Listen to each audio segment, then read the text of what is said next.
What does it mean to be a freeloader? That old lady is just a leech. Tell her to get lost. Moocher. Get out, you old hag. I never wanted to know that words of disrespect could sting so much, especially coming from a child's mouth. This happened a few years ago. My husband passed away in his early 30s. Until the very end, he held my hand and said, "Arya, I'm sorry. Be happy." It's not like I was able to be as happy as my husband had hoped. But happiness didn't come easily, mainly because living with my mother was a challenge. Around the time my husband died, my father also passed away suddenly. My mother, who lives in a remote area where a car is essential, doesn't have a driver's license. Concerned, I chose to move in with her, even though it meant a longer commute to work. That decision was a mistake. At first, my mother said, "Let's cooperate and live together." But soon she started living sloppily, treating the sofa like her nest.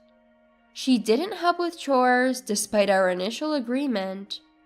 I tried talking to her about it, but she'd say, "You're the worst daughter, making an old woman work. You're already a disgrace for coming back home." I was deeply hurt and couldn't sleep that night. The next morning I said, "Mom, if you dislike me that much, I can leave." She looked at me angrily and said, "You know I can't shop without you. Are you threatening me?"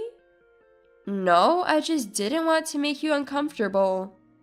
"Then just do the housework and be a useful daughter." Grumbling, she ate the breakfast I made. I honestly didn't know what she wanted. My spirit was gradually worn down by her constant complaints. My physical health was deteriorating due to the long commute and handling all the housework. I had reached my limit with the long commute and taking on all the household chores. When I got home from work, I did all the housework that my mother didn't do, and then collapsed into bed. In a life where I was unable to do anything I liked, my mother complained about me almost every day. Just when I thought that days like this would continue forever, one day a major incident occurred. My brother's family showed up at our home. "What brings you here all of a sudden?" My brother Louis, his wife, and their son never visited because they found the countryside boring. As I was puzzled, my sister-in-law Alvina tilted her head. "Didn't Mom tell you?" Before I could respond, my mother rushed in and warmly greeted them. My mother congratulates my brother's family on how well they came. "What's going on?" I asked. "We're going to live with Louis and his family now. So, Arya, you're not needed anymore. Start packing," she said, ignoring my shock. She then welcomes my brother's family into the house. As the family settles into the living room after bringing in heavy bags, my mom orders me to make coffee. I start making coffee in a daze, almost breaking into tears. My mom had always treated my brother and me differently since we were kids. For my brother's birthdays, she buys him all the gifts he asks for, but on mine she just hands me something random without considering my wishes. When it was time for college, my brother got financial support, but I didn't because my mom believes women don't need to study. So I worked hard, earned a scholarship, and graduated from a 4-year college. Balancing part-time work and studies back then was really tough. When my husband passed away and my mom offered to live with me, I thought maybe she finally saw me. Turns out I was wrong. I make enough coffee for everyone and decide to retreat to my room. Since my mom doesn't want me around, I need to start looking for a new place to live ASAP. As I'm about to leave the living room, I suddenly stumble forward, feeling a jolt to my back.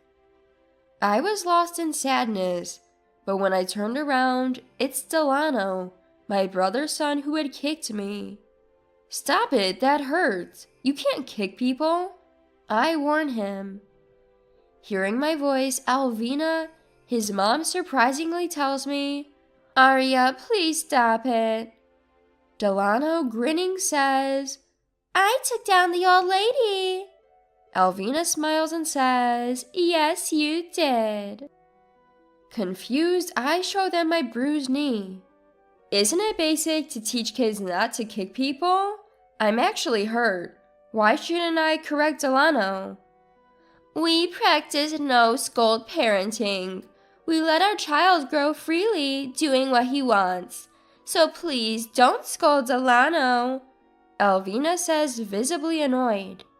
She takes Delano and leaves, saying, "No point talking to someone like this. Let's go play in the living room."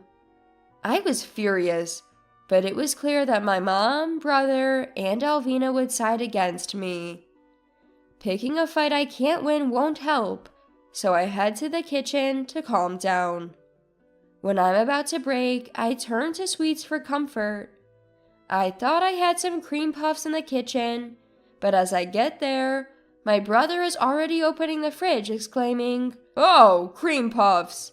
Delano, you want a cream puff?" He calls out to the living room, and Delano comes running to take one. I snap at my brother. "Hey, that cream puff was mine. Why are you giving away stuff from someone else's house to your kid?" "Oh, that was yours? Well, the cream puff is happier being eaten by a cute kid. Getting mad at a child, you're losing it." "I'm not mad at Delano. I'm mad at you for giving away my cream puff." My mom and Alvina must have heard me raising my voice at my brother. They both come into the kitchen. "Arya, enough is enough. Stop picking fights with your brother. Don't you have better things to do? When are you planning to leave?" my mom says. "Leave? You just told me to leave today. I have nowhere to go," I reply. "Oh, poor thing. How about we let Arya stay until she finds a new place, mother-in-law?" Alvina suggests, feigning pity. My mom reluctantly agrees, saying, "Alvina, you're so kind." I'm frustrated, but no arguing won't help. Still, I can't help but voice my discontent. "What do you mean, support me? I pay for half the living expenses in this house. Why am I being treated like this?" You're still being supported by your parents, right? Isn't the money coming from Dad's inheritance? The truth is, I pay for the household expenses from my own salary. But my brother and his wife assume I'm living off my late father and mother, so there's no point in arguing. Delano, having finished his cream puff, appears and asks, "What does support mean?" My brother points at me with a smug smile. "It means that lady over there. She's a loser who needs to be supported. Tell her to leave." "Huh, freeloader, get out, old lady." I never knew how much it could hurt to be insulted by a child. My sadness turns into boiling rage. I start to feel that I can't forgive my mother, brother, and his family. Fine, I'll leave as soon as I find a new place. But I'm taking everything I brought with me. That's okay, right, big brother? "Sure, go ahead," he says, mocking me. My anger peaks. I vow never to forgive them. I make plans and decide to move out as soon as possible. On moving day, I gift my mom and my brother's family a vacation as a final act of filial piety. They happily go on the trip, but they're in for a surprise when they return. I complete the move, imagining their shocked faces. I leave a notebook in the living room and head to my new home, full of spirit. The next night, I get a frantic call from Alvina. Aria, what's going on? The house is empty. I bet they're panicking. Everything from the fridge to the washing machine is gone. I had warned my brother that I'd take everything I bought. I simply followed through. When I moved in, everything was old, so I replaced it all. My mom knew this. I hear Alvina screaming at my mom. Why didn't you stop Aria? My mom's pathetic response comes through. I never thought she'd actually do it. I can hear Delano crying in the background. They're in more chaos than I imagined.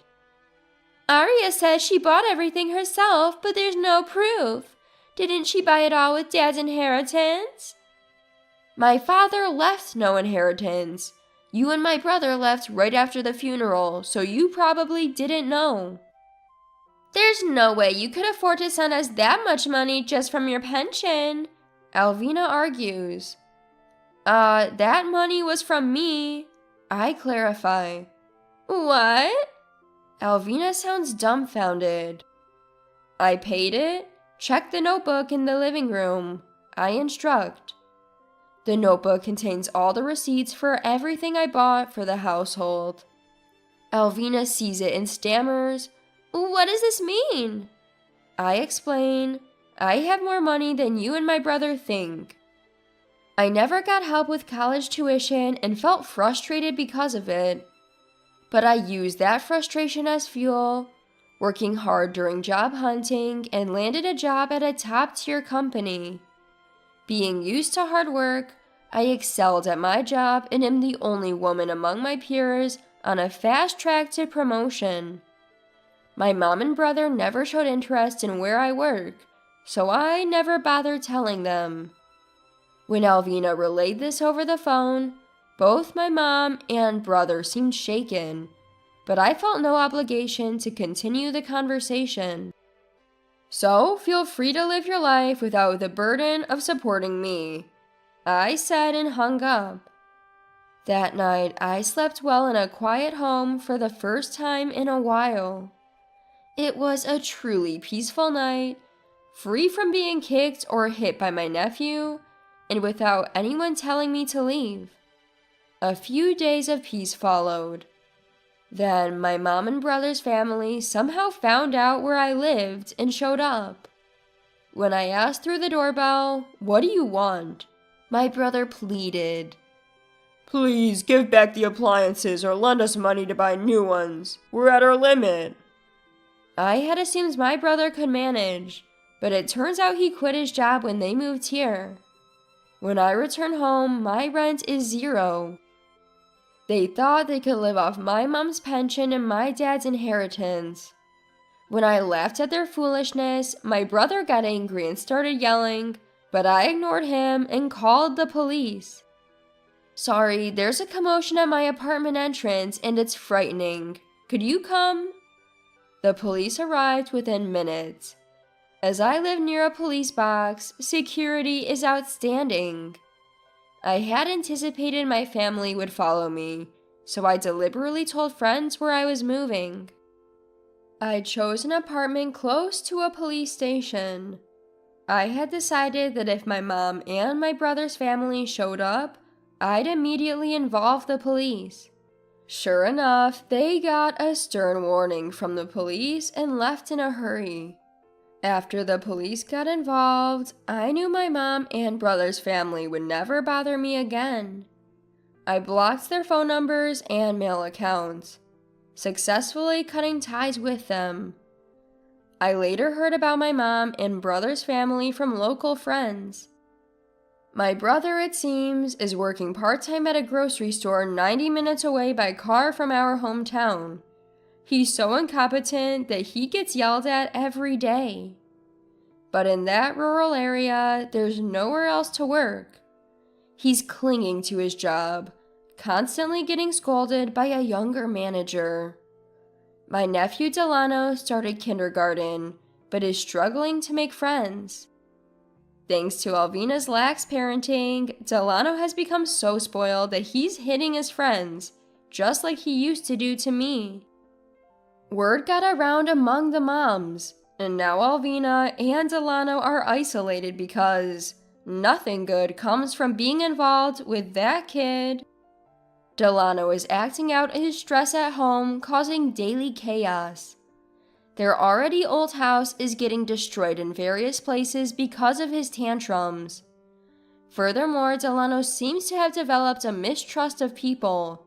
He can't even step out of the house and has stopped going to kindergarten. Alvina keeps saying, "How did it come to this?" and spends her days crying. As for me, I'm still enjoying living alone.